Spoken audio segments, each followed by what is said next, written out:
I want to talk about solving a system of linear equations, ax equals b. Assume for the moment a is square. We can relax this requirement later. Also assume a is sparse, meaning most of its entries are 0. And I also want to solve this system using QR factorization, specifically householder QR, where the Q factor is produced as a sequence of householder reflectors. I want to focus on the QR factorization because it works on non-symmetric matrices, unlike Cholesky or LDLT, and it does not require pivoting for numerical stability, unlike the LU factorization.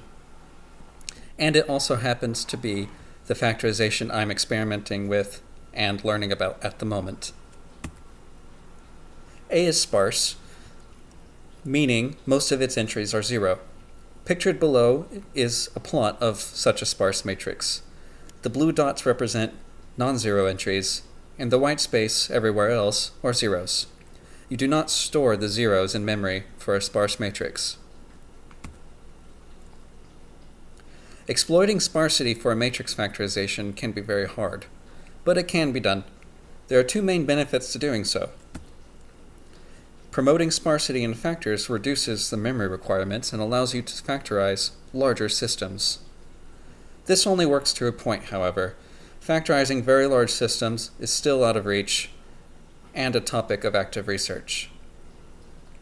This also depends on the sparsity pattern, so it's not just the size of the system that can sometimes limit these algorithms. The second benefit is parallelism. Naive factorization is inherently sequential. For example, the common implementation of LU factorization, which works by row eliminations, you must first eliminate all prior rows before eliminating the current row. This data dependency limits the amount of parallelism. This can hurt your performance significantly, especially on workstations where you have 32 or even 64 cores to work with. In the dense case, this is solved through blocked formulation of these algorithms. But the blocked formulation of algorithms do not work quite as well in the sparse case, at least when applied naively. In order to see the benefits of a blocked formulation, you have to reorder the rows and columns of this input sparse matrix. To illustrate this, I use a common prototype, a stencil. An example stencil is as below. It's defined numbers, Cij, such that the following equation holds for all i's and j's. The reason this is used as a prototype so often is that it's easy to visualize. I do so below.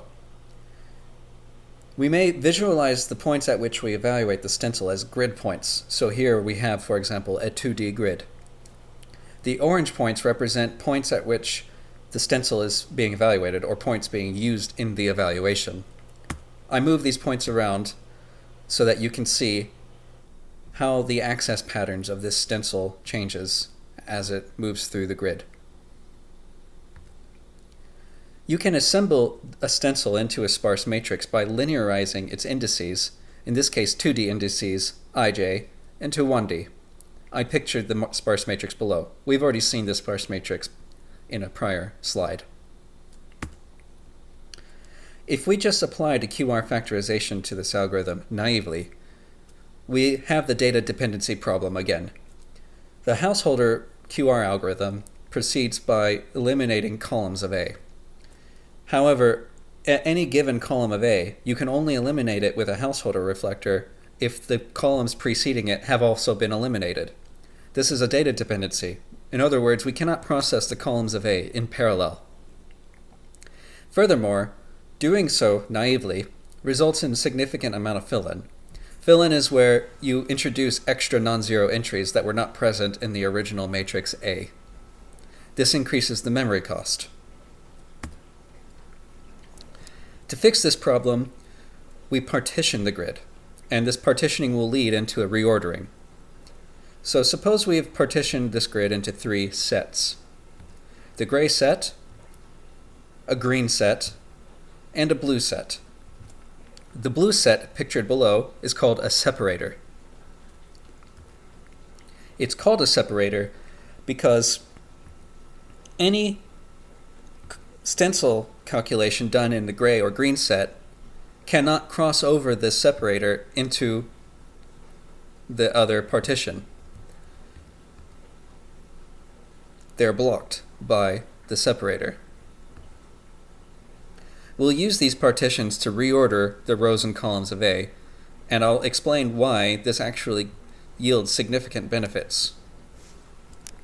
Let's call these partitions as P1 for the left partition, or gray, P2 for the right partition, or green, and S for the separator, for blue. Here's the matrix, pictured below, in its original ordering. Reordered, where we take the separator and make it the last indices, it looks like this.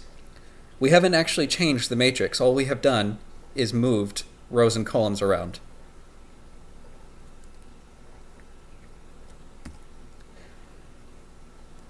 This produces a block structure, which we will use generously in the following slides.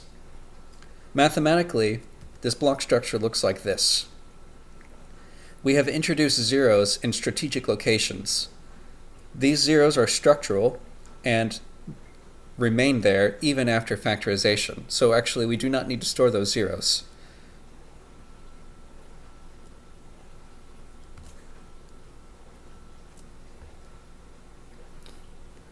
Another big benefit of this particular partitioning strategy is a special property of the householder reflectors. If the separator S is big enough, and I'll explain momentarily what that means, then householder reflectors produced by the QR algorithm in one partition, for example P1, have no effect on columns in P2, and vice versa. Well, how big is big enough? This is somewhat technical, but for this special case, if the separator is 2 nodes wide, that will give you the householder reflector property, which I just described. This is very beneficial because it promotes parallelism. We may thus proceed with the QR factorization in 2 phases. In the first phase, we QR factorize the 2 partitions P1 and P2 in parallel. Again, the householder reflectors from either one of these partitions does not have any effect on the other. That means that we can QR factorize these simultaneously and the result is still correct. The second phase, we apply the householder reflectors computed in the first phase to the separator partition, resulting in a new matrix in that partition, which we then QR factorize. When we have finished factorizing the separator partition, the algorithm is complete.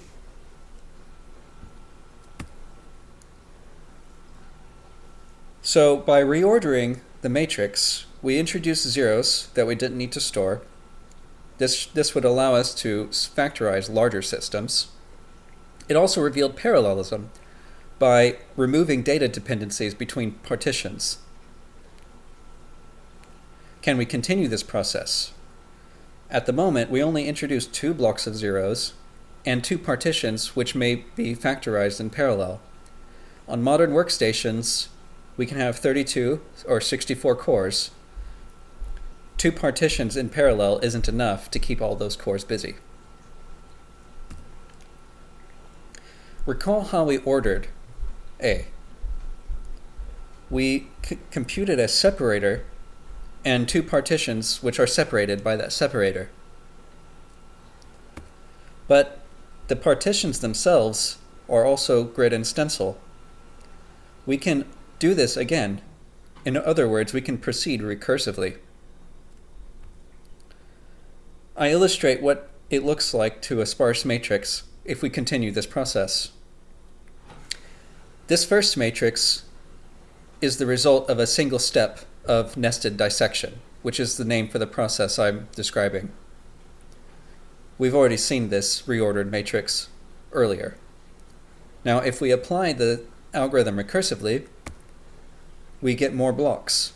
we've introduced more blocks of zeros, so more memory savings, and we get more partitions which are independent and may be processed in parallel. And you can more or less do this indefinitely. The only limit is at some point the partitions will become so small that they're no longer matrices, they're just numbers. You don't generally want to go that far though. You do want your matrices to have some size to them. Generally, you want to continue nested dissection until you have enough systems to run in parallel that can keep a workstation busy.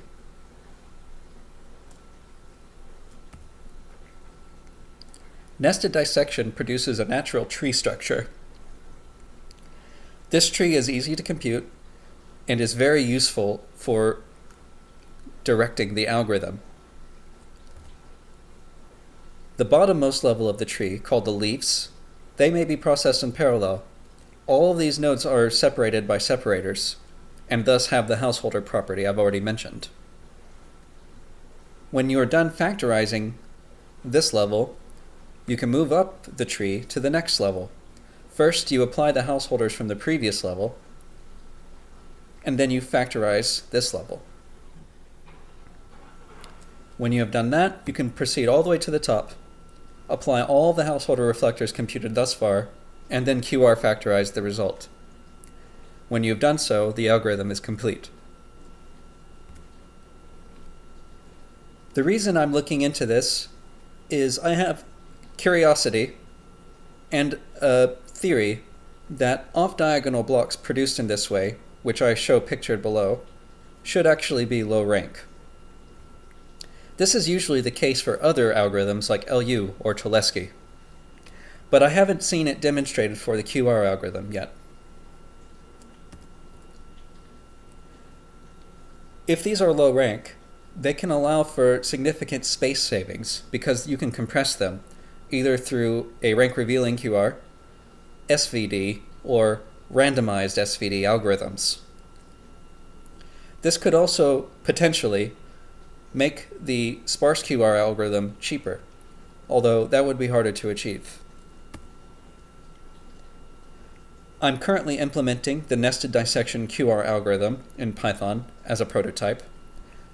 Most of my tests are passing, but there's a few that don't quite pass yet. It is getting very close. After this, I would like to implement this in either C++ or Rust for performance.